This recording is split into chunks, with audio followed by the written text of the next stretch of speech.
Women were the seers. Women were the mystics. Women were the healers. Women were the spiritual ones. They had the power because they are more divine. They are closer to. That is just their job. It always has been. But we wanted to, like, as the church men, wanted to take that away because we wanted that power. And if you have it, we don't have anything. So what's the easiest way is to take it away 100%. And that's what they did. So they took it away from women. So when you look at societies or structures that have women in power and allow it and not just be like, I'm a woman, hear me roar. No, it's you're a woman, I have respect for you because you have these qualities that I don't. Right. You complement the things I don't have, and vice versa. So that's why this works. Not just because you're a woman, but because we just work as a team. And that's where so many people get it wrong. I'm man, I'm woman. No, we are a team, we are a whole. That's yin yang.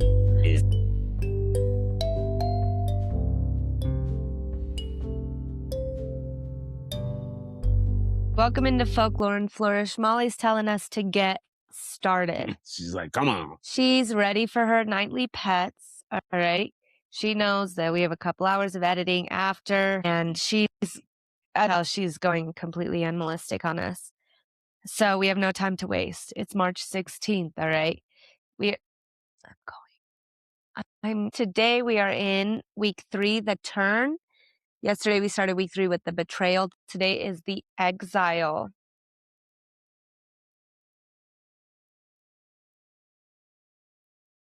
Are you done? Ways with our topic of the exile, today's theme is cast out. So our hero is cast out today. The 4 folklores we're going to look at today with these stories are Greek, Hebrew, Hindu, and Japanese folklore. Today, with the exiles, we are going to look at the theme of our hero being cast out. So we'll see you after these 4 stories.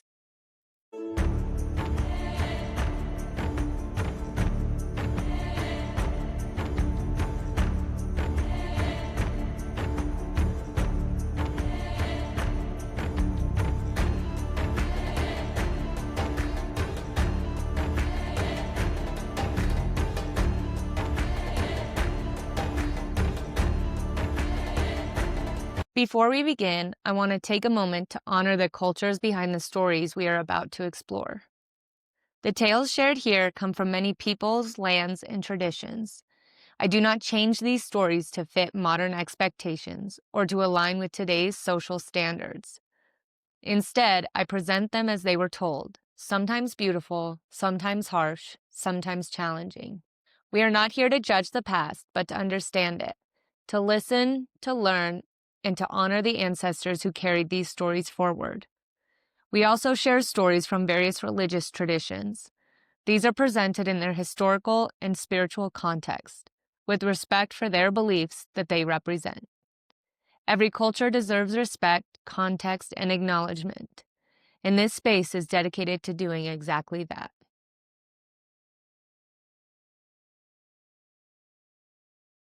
Story 1. Odysseus, the Long Exile. After the fall of Troy, the Greek hero Odysseus longed for only one thing: home. For 10 years he had fought in the Trojan War alongside kings and warriors from across Greece. The war had been brutal, and many great heroes had fallen. At last the city of Troy burned behind them. Ships were launched, warriors began their journeys home. Odysseus set sail for the island of Ithaca, where his wife, Penelope, and son Telemachus waited. Yet the voyage home would not be simple. Odysseus had angered Poseidon, the powerful god of the sea, and Poseidon would not forgive easily. Storms shattered the hero's fleet. Winds pushed his ships far from their intended course. What should have been a short journey became a wandering exile across unknown seas. Odysseus and his companions first landed among the lotus eaters, where a strange fruit caused men to forget their homes and their purpose. Later, they reached the island of the Cyclops, where the giant Polyphemus trapped them within a cave. Odysseus escaped through cunning, but the act angered Poseidon even more. The sea grew wilder. Years passed. Odysseus wandered through strange lands and faced dangers few mortals have ever seen. He encountered the enchantress Circe, who transformed his men into animals. He sailed past the deadly voices of the sirens whose songs lured sailors to their deaths. He navigated between the monsters Scylla and Charybdis, where the sea itself became a devouring force. Each trial stripped away another part of his old life. His ships were destroyed, his companions were lost. The hero who had once commanded fleets of warriors now wandered the world alone. Years later, Odysseus washed ashore on the island of Ogygia, where the goddess Calypso kept him for many seasons. She offered him comfort and even immortality if he would stay, but Odysseus refused. Even after all the suffering of exile, his heart still longed for home. Eventually, the gods allowed him to leave. At last, he returned to Ithaca, but when he arrived, he came not as a king surrounded by honor. He arrived disguised as a beggar, for his long exile had changed him. It had sharpened his mind and deepened his patience. Only after quietly observing his kingdom did Odysseus finally reveal himself and reclaim his place. The years of wandering had not destroyed him. They had transformed him. Story 2. Moses in the land of Midian. Long before he stood before kings or led a people through the wilderness, Moses lived as a prince in the royal court of Egypt. As an infant, he had been placed in a basket along the Nile River to escape a decree ordering the death of Hebrew children. There, he was discovered by the daughter of Pharaoh, who adopted him and raised him within the palace. Moses grew up surrounded by privilege and learning. He was trained in the traditions of Egyptian leadership and educated among the scholars of the court. Yet despite the comforts of the palace, he knew that his origins were different. Moses was born among the Hebrews, a people who lived under harsh labor in Egypt. As he grew older, he became increasingly aware of the suffering of his people. One day, Moses left the palace and walked among the workers. There, he saw an Egyptian overseer striking a Hebrew slave. Anger surged within him. Moses intervened and struck the overseer down. When he realized what he had done, fear followed. The act could not remain hidden. Soon, word spread through the land. Pharaoh learned of the killing and sought to punish Moses. The prince who had once lived safely within the palace walls now faced death if he remained in Egypt. So Moses fled. He traveled eastward across the desert until he reached the distant land of Midian. There, the world was very different from the courts of Egypt. Instead of temples and palaces, Moses found open skies, desert winds, and scattered communities of shepherds. At a well in the land of Midian, he encountered the daughters of a priest named Jethro, who were struggling to water their flocks after being driven away by other shepherds. Moses stepped forward and helped them. When the women returned home, they told their father about the stranger who had defended them. Jethro invited Moses into his household. In time, Moses married Jethro's daughter, Zipporah, and began a new life as a shepherd. Years passed. The prince of Egypt became a man of the wilderness. Day after day, Moses guided sheep across the rugged hills and deserts of Midian. The rhythms of exile slowed his life and drew him closer to the quiet landscapes around him. Far from the noise of royal courts, he learned patience. Far from power, he learned humility. It was during these years of exile that Moses encountered the moment that would transform his life forever. One day, while tending his flock near the mountain called Horeb, Moses saw something strange. A bush burned with fire, yet the branches were not consumed. Curious, he stepped closer. From within the flames, a voice spoke. It was the voice of God, calling Moses by name. Moses, Moses. In that moment, the wandering exile realized that his years in the wilderness had not been meaningless. They had prepared him. The man who had once fled Egypt as a fugitive would soon return as a leader. Exile had shaped the vision required for the journey ahead. Story 3. Rama's exile to the forest. In the ancient kingdom of Ayodhya, the wise and beloved prince Rama stood ready to inherit the throne of his father, King Dasharatha. The people of the kingdom admired Rama deeply. He was known for his calm wisdom, fairness, and unwavering sense of duty. To many, he represented the ideal ruler, a prince who balanced strength with compassion. When the king announced that Rama would soon be crowned, celebrations spread across the city. But within the palace, another story was unfolding. Years earlier, Dasharatha had promised his queen 2 wishes as a reward for saving his life in battle. For many years, she had never called upon those promises. But now her servant, Manthara, whispered fears into her ear. If Rama becomes king, the servant warned, your own son, Bharata, will be forgotten. Suspicion began to cloud Kaikeyi's heart. She went to the king and demanded the fulfillment of the promises he had once made. Her requests were shocking. First, Bharata must be crowned king instead of Rama. Second, Rama must be sent into exile for 14 years. Dasharatha was devastated. Yet a king's word could not be broken. When Rama learned of the decision, he did not argue. Instead, he accepted it calmly. For a father's promise must be honored, Rama said. Without anger or resentment, the prince prepared to leave the palace and enter the forest. But Rama would not walk the path of exile alone. His wife Sita refused to remain behind. I belong wherever you are, she said.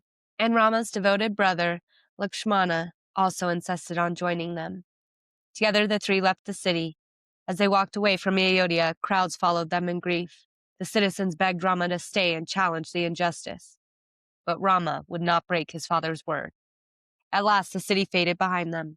The prince, who once lived in a palace, now walked barefoot into the wilderness.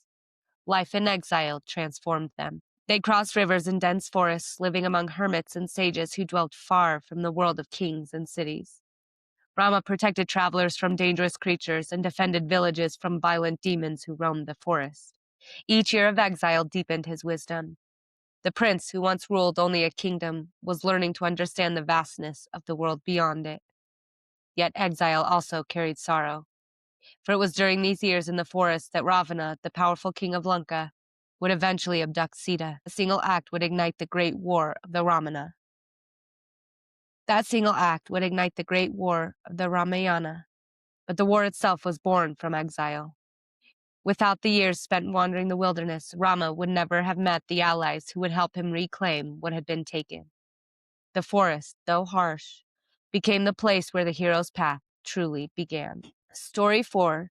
The Exiled Poet of the Heian Court. During the elegant centuries of Japan's Heian period, the imperial court in Kyoto was a world of beauty, poetry, and delicate politics.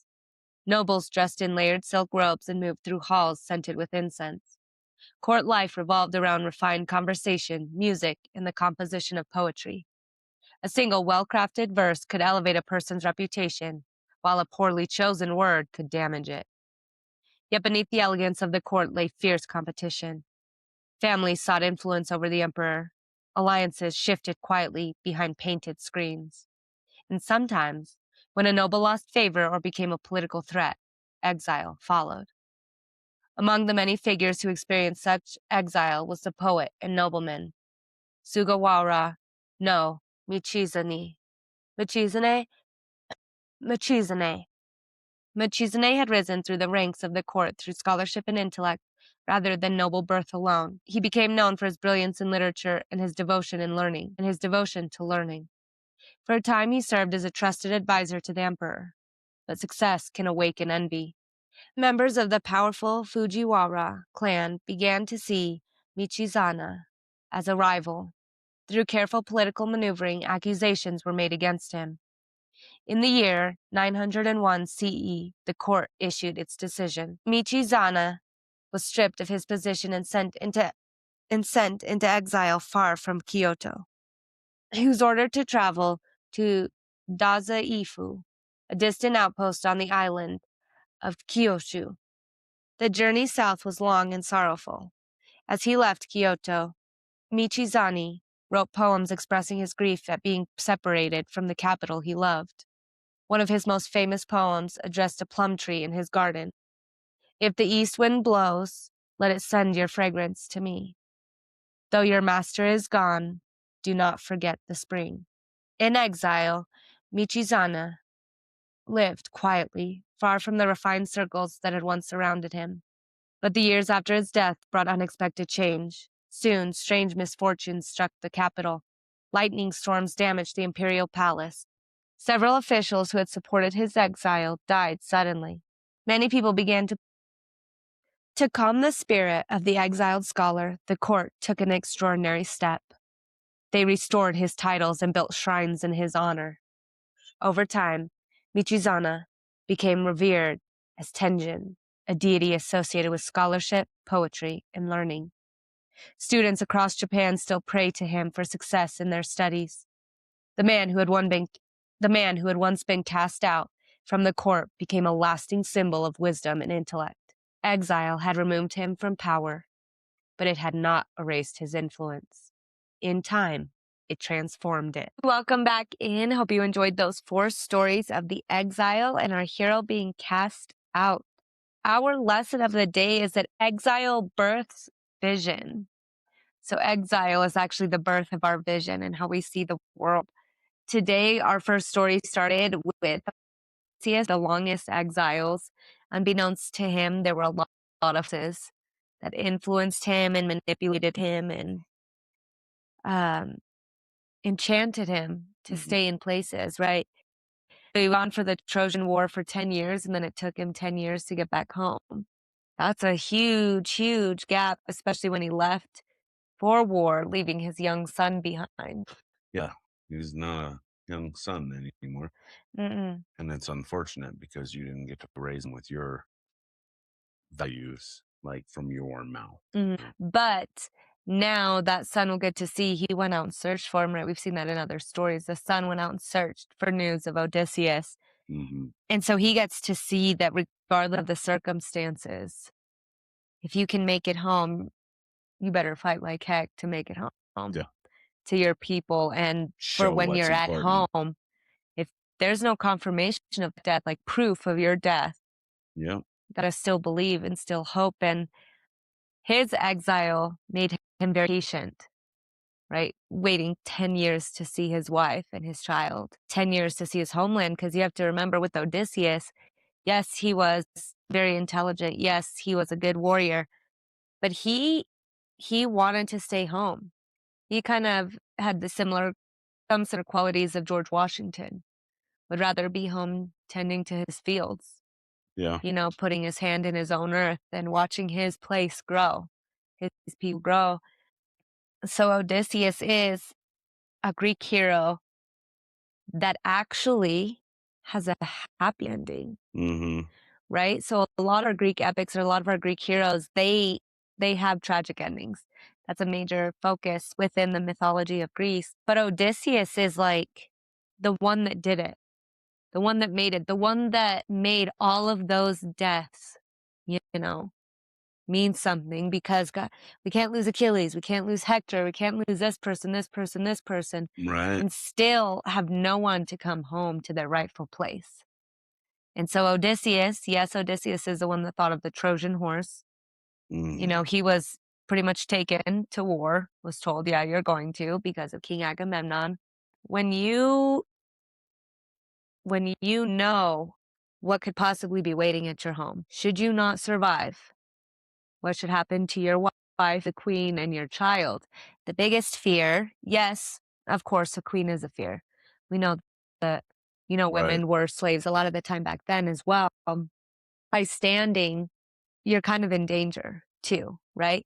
But the biggest concern is what happens to his son should he not return, because that heir is now a threat. So yes, we see in a lot of the story that he's trying to get back home to Penelope, and immortality isn't worth it to him.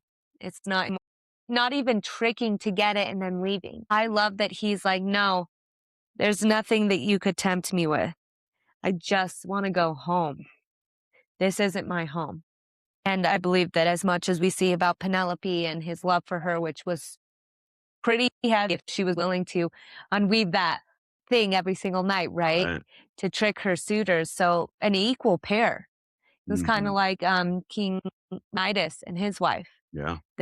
And I looked into it, of course. I watched 300 today, and I was crying for quite a bit of it. I talked through a lot of it because I knew I was going to bawl. I loved it. It'll be a movie I watch by myself, when I'm sad and I need to watch it. But I looked more into his wife as well. And from a very young age, she knew the power of intelligence, of wit, and of her father was a king.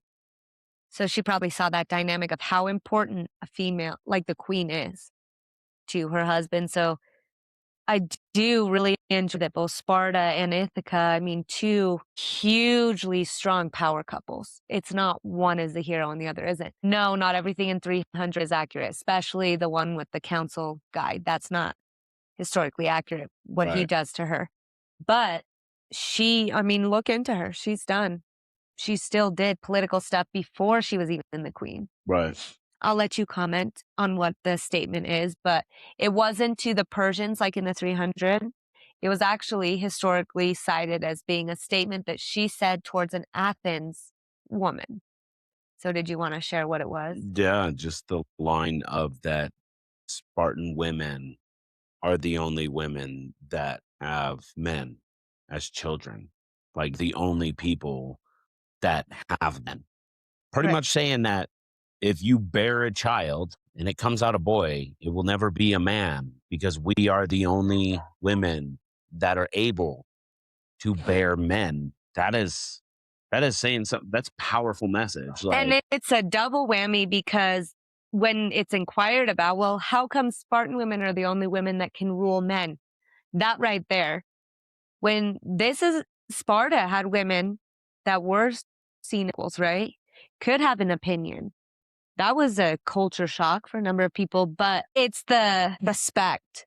The Athens woman didn't see it as that. How do you rule men? Because we're the only ones that have them.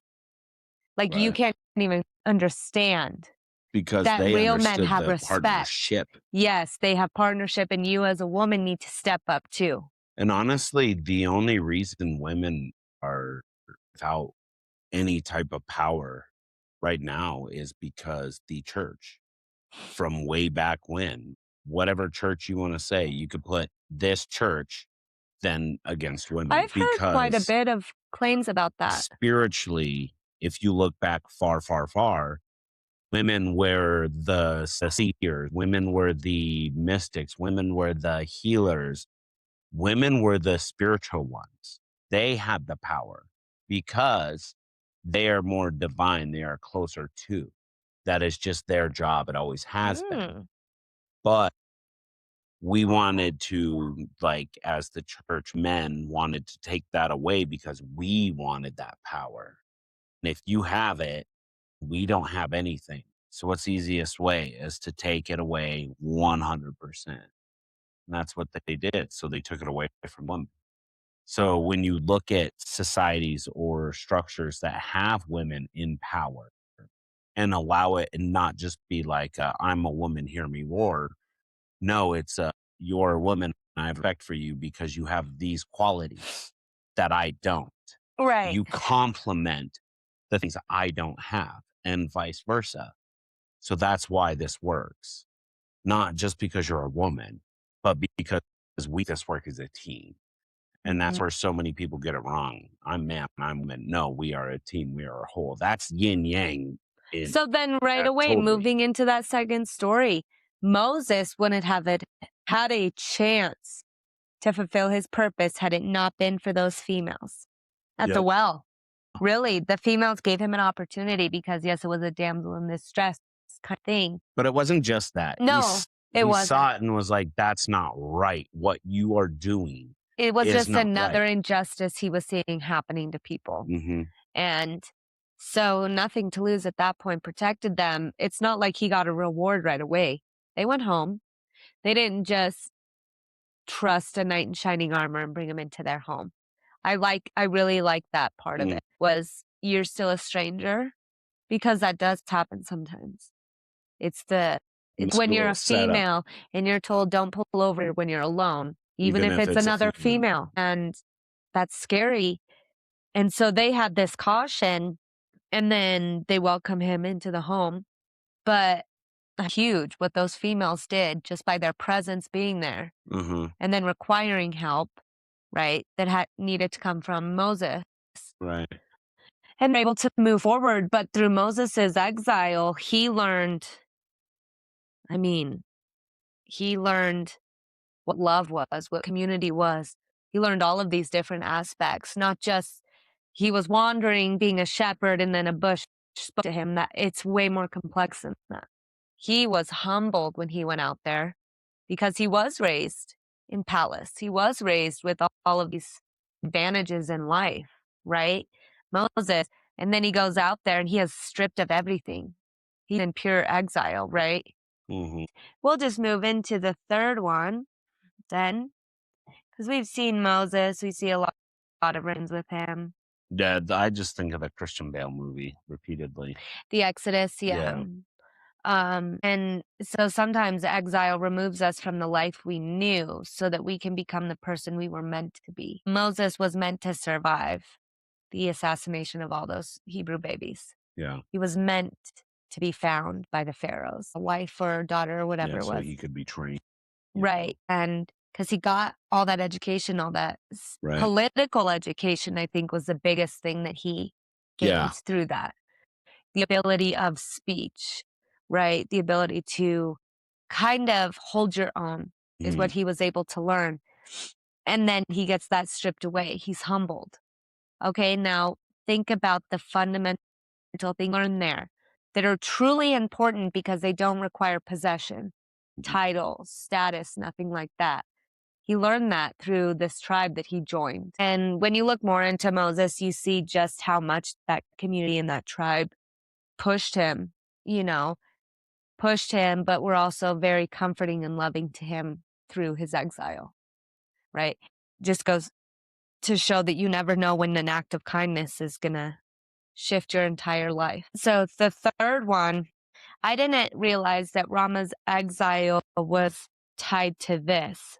So the servant, here's another servant or another person that's kind of spitting fear into someone's ear, right? Manipulation.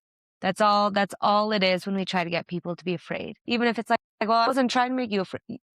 If we are creating a situation that it unnerves someone, that's us manipulating them because it does put our bodies and our minds into shock a lot of time.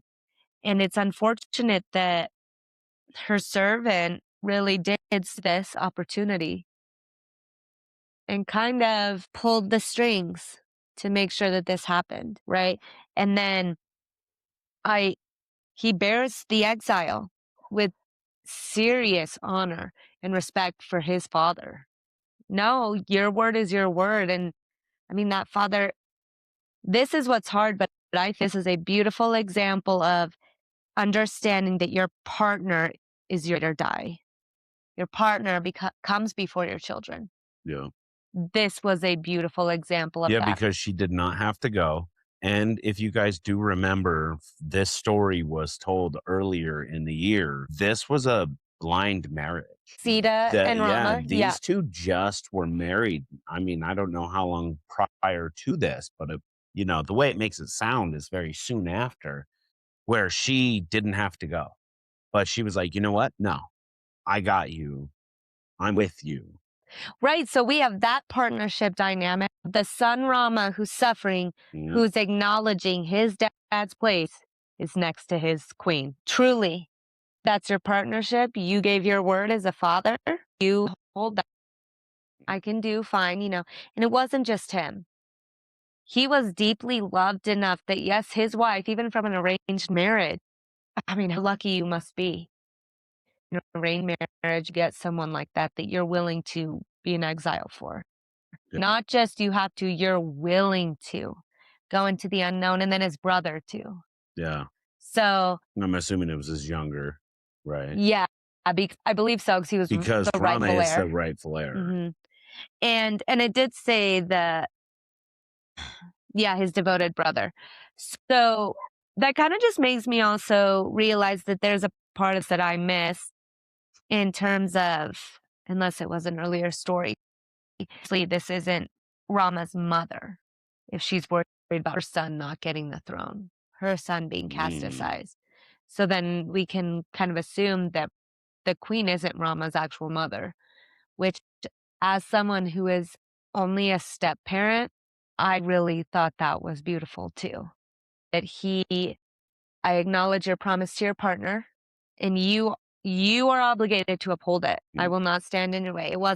That's not my mom, right? And no, I'm not saying that that never happened or anything, but it just shows a partner is a partnership. And I know that this was a lot about the exile, but I just thought that that was beautiful that we have a partner willing to see his son go into exile, right? Because that's what he wanted. She saved his life. It was his oath, his honor. And truly, as a king and as anybody, especially men, if you don't live up to your word, it's nothing ever in the future at all. Truly, people are always going to have doubt. So he said, no, this is your word. Because if you give up on this, then who's going to trust anything you promise or give, right? So we have that dynamic flowing in as well. And then we have the partnership of the brother and the partnership of Sita coming as well. And they're willing to face all these dangers and stuff, right? Because Sita gets taken. It doesn't say his brother bails, right? So there's so many different dynamics of partnership and how Rama didn't need his father to choose him as a child over his partner because the dynamics have shifted. I have a wife and I still have an equal a brother. So it was kind of cool to see that as well because he's our third story, the one that didn't face it alone. And that's because he had established serious love prior to anything. And no, Odysseus, he did have love. I mean, he was only one out of 100 that made it back for Ithaca. Yeah, I mean, they made a lot of stops where they were just getting their butts kicked and losing dudes Just and getting beat becoming off of the bigs and sea. man, Yep. And this one, he didn't have to face it alone. But I couldn't imagine the fear, though, of your partner being whisked away by something so powerful right? because of you being exiled. Yeah, that would be But that's the whole point. That was his purpose. And he had to be pushed. All of right. these things were essential. And we know that these eventually lead to battles and everything. It all had to happen. Mhm. And he took it in stride, not knowing that that was the outcome, not knowing that he was going to come home. Right. Exile for 14 years. How many of us could survive in the wilderness for 14 days? I know I'd struggle in our climate for sure because I don't like the cold. It's just kind of cool. And then moving into our fourth one, the exiled poet from Japan. I thought this was pretty cool. I hadn't heard of this noble being sent away. And I've seen stories, so it must have been a story I'd heard before, but it hadn't stuck because I have heard a number of Japanese. There's a lot of like Asian stories, like down in Thailand too, that have some of those hauntings and stuff. But specifically, I've seen some Japanese stories where after this poet was gone, serious misfortune started hitting that capital. Yeah, so that's what they're saying. Lightning storms are damaging the imperial palace. Several officials who had supported this man's exile died suddenly. Many people began to believe that his restless spirit had returned. So, I mean, you could just say it was jump to conclusions because, oh, we exiled someone, which makes me believe that there was already that deep sense, what is it? Deep rooted belief that they knew what they did wasn't right. So, I've seen some karmic stuff with me where I lost my job, and then months later, year later, that all the people that were involved with me losing my job all got fired for doing exactly what they did when I got fired. And it was pretty much making up lies. right. And then it was like, oh, wow, that's awesome. And we've seen some pieces move, before where people start running when they know, well, if I just do this, maybe they won't say anything. If Yeah. I move here, they won't say anything. And I mean, when you are someone that your word means nothing, eventually it's going to catch up to you. And sometimes, unfortunately, even when you stick to your word, they kick you to the curb. But I'll tell you, at the end of the day, I truly believe that the people that integrity to their word are the ones that are going to be cast out the most. No one's going to want to follow that kind of behavior. Whatever it may be, whether it truly was him or not, they restored all of his title and built shrines in his honor. So he ends up becoming Tenjin, right? This is the deity associated with scholarship, learning, and poetry. So through his exile, it's crazy to think that your words mattered so much in something like humanities back then, to where it was like, no, you could ruin your entire life with the wrong word.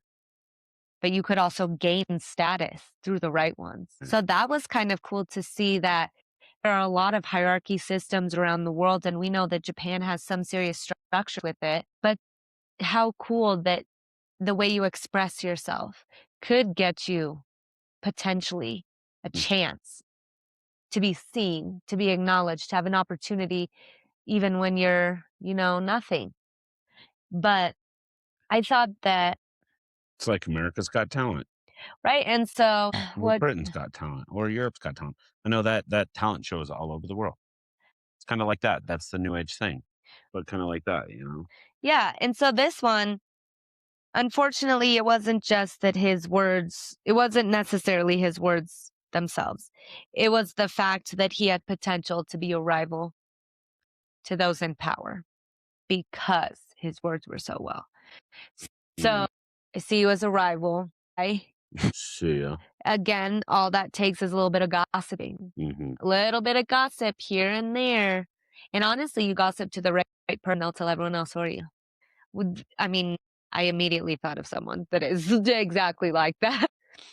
In the Shout end, out. though, his exile did remove him from power, but it also led to him becoming immortalized, right? And I just want to read his poem, his final poem, or of his most famous poems addressed to plum tree in his garden. So this was that he wrote when he was leaving Kyoto to express his grief. So again, he just continued to showcase it through something that would outlive anything else. Because it's being written down, and yes, you can destroy stuff, but it was written in the universe. It was spoken into the universe. And so this poem says, if the east wind blows, let it send your fragrance to me. Though your master is gone, do not forget the spring. Anytime he smelt a plum tree, that's just the wind carrying, these things to us, because plants are living things as well. Yeah. They do recognize and register the consistency. They truly do. They see the energy, the frequency, they feel it around. And the more that we've looked into these in January, really made me think that they truly do speak to us through the wind. They truly do. And I really hope that he got the opportunity to smell a plum tree again, because it makes me visually think, or like visualize almost like that tree is getting blown, and whether leaves leave, it's like that echo of it is still carrying until it reaches that person. It doesn't matter if it hits you and me, it's going to that person, because the energy is being pushed and carried through nature to them. So he's mourning the life that's going to be gone, right? The life that he won't be able to see again, because this was finite. He never comes home. He bears it in silence apart from his poetry, right? Which is his way of expressing himself. And then they allow him that respect when he was gone. And yeah, it would have been nice to get that when you're alive. But they recognized, unfortunately, they recognized too late, but they recognized that the universe and the world was acting on what just happened. This isn't it just happenstance, coincidence. No, look at how many times nature either does this to Japan or seriously protects Japan. Yeah. Specifically, the once in a decade typhoon that hit twice within 7 years against the same empire, trying to come get them. And then all of a sudden their armies are wiped out because of these typhoons. Amazing stories. And they're just like, we cannot be invaded. Yeah, we nobody can get us. Like, how would you not think that if that was your home and you're like, oh man, this huge army, armies coming at us, and then all of a sudden this typhoon wipes out that whole army, and you're like, okay, never mind, I'm good. And then they have the audacity. They have the audacity to come back and then be in their ships tied together again. And I mean, look, it was the Mongolian Empire, so that the heavy gear. When you're in the water, you're done. You're done. And we saw that through, obviously that's like some historical account. Yeah, but those Japanese waters seem to not welcome things that are not Japanese and aren't. Get Yeah, they're like, respect. Have a look. I wonder if that truly does have something to do with the deep spirituality that is continuously emphasized through their natural environment. Right. It's that vibration and that energy of, as a collective. Like, honestly, if you think about it, if you have an island that large where collectively more than not believe the same thing, that is going to be very powerful. Right. So if And you think you can't get attacked, if you think you are this or that, it's going to be real life. That is going to be the reality. And you have to step into it when you try to visit blank, unless you can do what allegedly we did and dropped something from above them. The only way something else was that, and then that is just for the, I don't know, the so narrative, I guess. people try to invade Japan and they aren't getting it done. And then when you have the seas, right, they're on your coastlines and you're there and you're like, it reminds me of what we just saw The 300, scene, yeah, where it's like the where storm and the Mediterranean is destroying the Persian ships and they're just cheering and they're like, yeah, yep, back up. That's odds kind are of the on our world side. humbling us a little bit. I Yeah. 100% think. Also, who knows? Maybe the sea truly does need so many bodies. You know, maybe it craves that balance. Maybe the sea is a way that the world corrects overpopulation. You know, it's Mhm. sad to think of, Well, but everything, every big pandemic or global like catastrophe, like the Pompeii type of things, think about like those huge things where mass populations went down. Mhm. Imagine with how population is extending. Imagine where it would be right now if those bad things never happened. Like the Black Plague. Yeah, all those. Every single thing like that, where a large number of individuals allegedly, we would be way overpopulated. And as sickening as it sounds, there's a place for everything. Right. And you just step into your part. And if you don't want any part of that, make sure you don't think about it. It just makes me truly believe that there is an elite system over everything that kind of double checks those checks and balances. Because some of it is human pushed. And when you look at some historical accounts, I just kind of question the tardiness of some individual places coming in to help. I do. Mhm. I'm like that we didn't step into, but we're going to be over here for no reason. Yeah. But then again, a lot of people, they claim that they truly didn't know what's happening. I was talking about like World War II.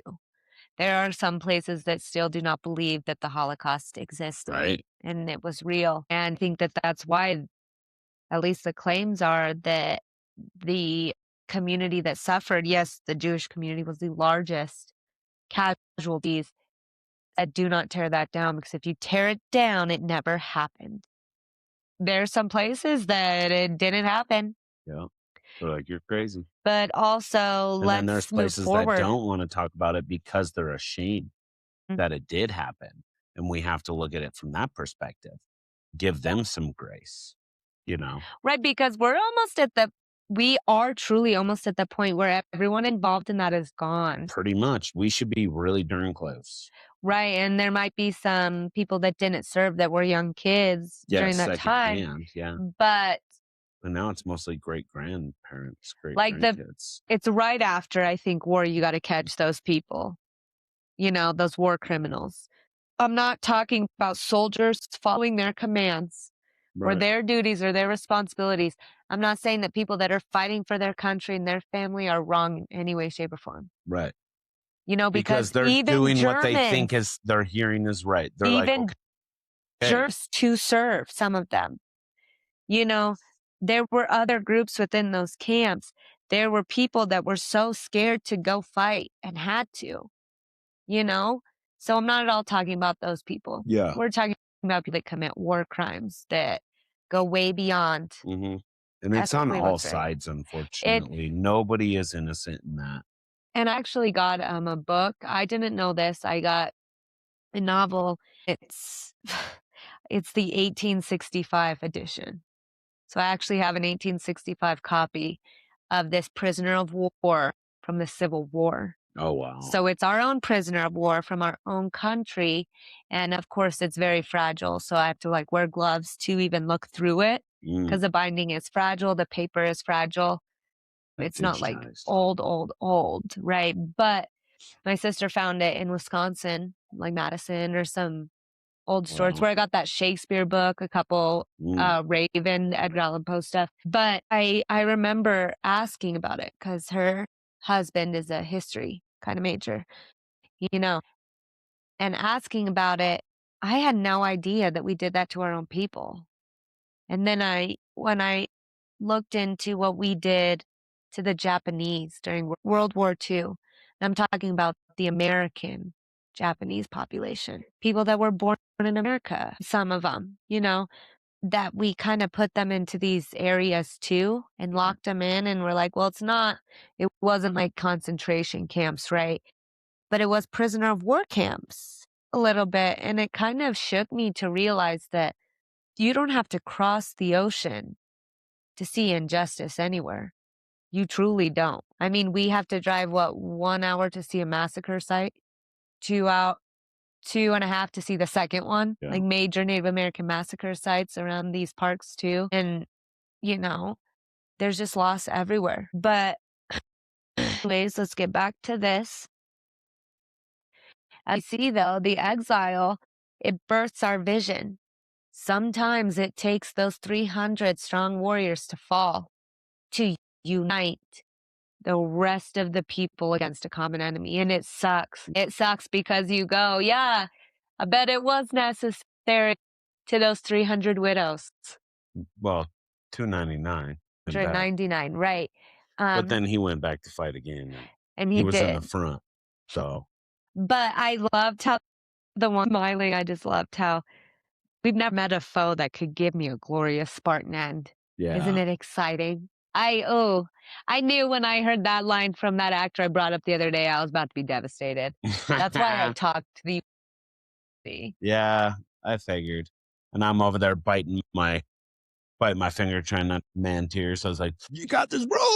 But I loved Don't people. cry. I'm a big movie guesser, and I loved. It was like halfway though, before any of the incidents happened where I could kind of justify and guess. But being able to look at the wife and that councilman and go, "I kills him. God, I hope she does." And it ended up better because it was before I saw what he did to her in the movie, right? Not the real. And then the way that she did it in front of all of them, I thought, what better way? You're not going to enjoy it. And it's going to not be very fast either. Take my time because it's kind of that's that justice that I feel like women who have suffered that kind of feel sometimes. And I did enjoy watching it, but unfortunately through our exile, I mean, Leonidas faced exile during 300 men were alone besides the Greeks that came. They ended up leaving, because they understood, but King Leonidas couldn't go home. He was exiled. And guess what? I was right. Yep. But we made a choice, and those men that could you imagine seeing that kind of leader and willingly going to your death, knowing, look at all those people we truly could have been, but I'm going to take them out as we go. Single one of them, because their belief was if you go down a hero, you're going somewhere special. So as soon as that, as soon as they crossed over, they're like, "Dude, sweet, we were right." They were probably pumping each other up. Leonidas, go! And they're like, "We got you, bro." They're seeing the tally go down. I have to believe that because truly anyone, and no, I'm not saying that the are evil or anything. I'm just talking about specifically the valor in that. Anybody that's willing to face exile, face the consequences, and not turn on your people, right? Because we punished or something, not turning on them, standing up for what's right and getting rid of that corruption. And okay, let's cut out all these people. But it takes serious lessons that can only be learned through loss, through exile, through betrayal. I mean, even Siddhartha had everything and went, this isn't real. This is not a life worth living because it's not real. If you do not suffer, you do not learn, you do not grow, you do not anything. Yeah. And that's beautiful because with the exile, it sucks. It sucks to feel like cast out. Mm. But then we can go to places, and I'm not. You're not. Like people aren't. And some people that I may say also can feel that way, that don't feel that way around me. It feels good. That you don't need to have a huge army with you. Sometimes you face it alone, other times you don't. And so our question with that today is, where have I been cast out? That's pretty easy for both of us. I think, and I'm just going to speak for you for if I'm wrong, because it might not be where you think I'm going. But I think you and I were kind of cast ourselves out of our old way of living in our old groups. Me specifically, I drew those lines that I've shared a little bit before. I couldn't go back. I cast myself out in some of these situations. When we stand for things, we naturally do that. We flag ourselves as people that could rival or oppose whatever that other thing is. You cast yourself out of, and you said it in yesterday's episode, I believe, you cast yourself out of the physical element of life to fully dive into the spiritual before you balance both again. And do you think I gave it pretty good? Yeah, I think you're right there. 100%. Thank you. And it's hard because you can't just have one without the other. And we haven't had a long time together, but I feel like I've been around for some seriously cool things. Mm-hmm. Especially with your growth and your way of doing things. So it's cool to see that because, yeah, you're doing that and I'm doing my spirituality. They may not be the exact same because what drives you may not be what pushes me. Yeah, for sure. And we were in there within that exile. We kind of pushed ourselves out because we wanted to be different. Not that you aren't good enough. I want to be something else. I just don't like who I am. This isn't right. Something isn't right. So you have to go find yourself. Mm-hmm. And some of these people embraced it. Some of them fought like hell at home. Odysseus knew who he was. He needed to know the 10th year of patience, but it also taught him wisdom of how to come back. That's a hugely big thing that I don't think we do with our soldiers. I think that when they come back, besides their families, I think, though, as a society, we kind of just hang soldiers up and let of whatever. You've done your job. I don't need to hear about it. Odysseus had Athena going. Take a breath. Don't come in full force. Analyze, breathe, strategize, and then rise back into your place.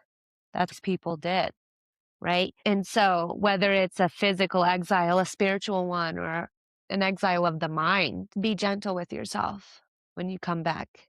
Be gentle with your partner when they're coming back or when they're struggling. Yeah. And so let's think about, where have I been cast out, and kind of allow yourself to really find what is about me being cast out. What can I do from this? Where can I go from this? And the answer, I don't think in today's day and age, is ever nowhere. I truly don't. With how connected we are online, there's always somewhere for us to go. But it's okay to ask for help. Right. Some have to truly understand, am I okay being cast out?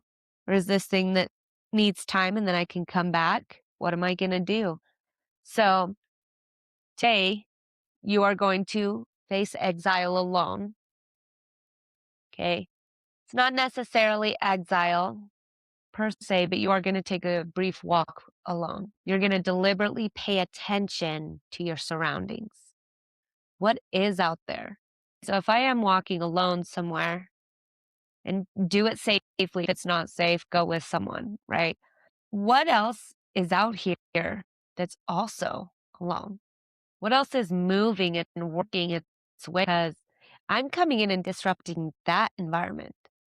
I'm sitting here thinking I'm in exile and I'm struggling, but this environment didn't have any desire to take me potentially, right? Right. So I'm disrupting this, and what else is around?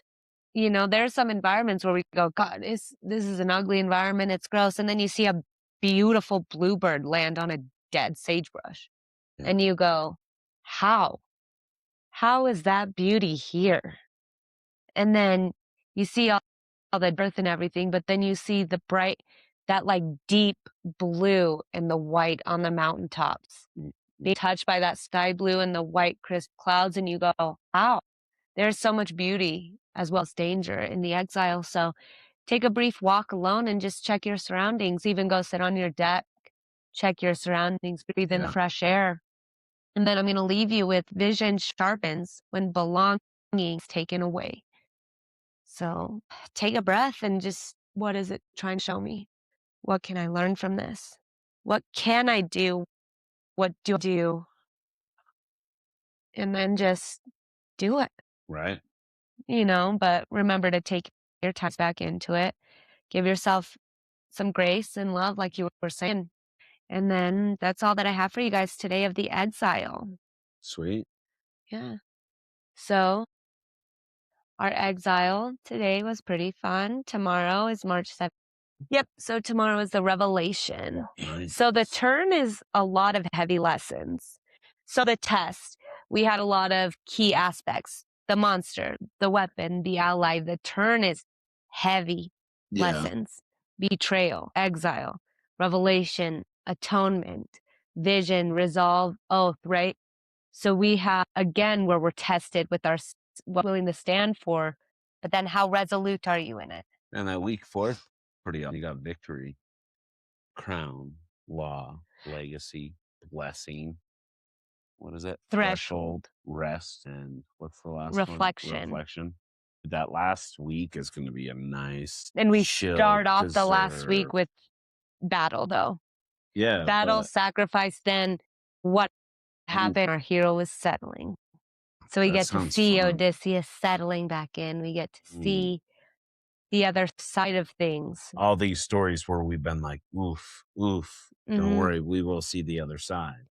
Yes, and some unexpected connections between cultures, right? Like we've already talked about how Troy and Rome could very well be the same bloodline. Right. Right. So, and yeah, those are a little bit, but then you start to see the mingling as we go. When the dust settles and all this stuff we've gone through, we start to see the value we hadn't seen before. Yeah. Because we're in exile.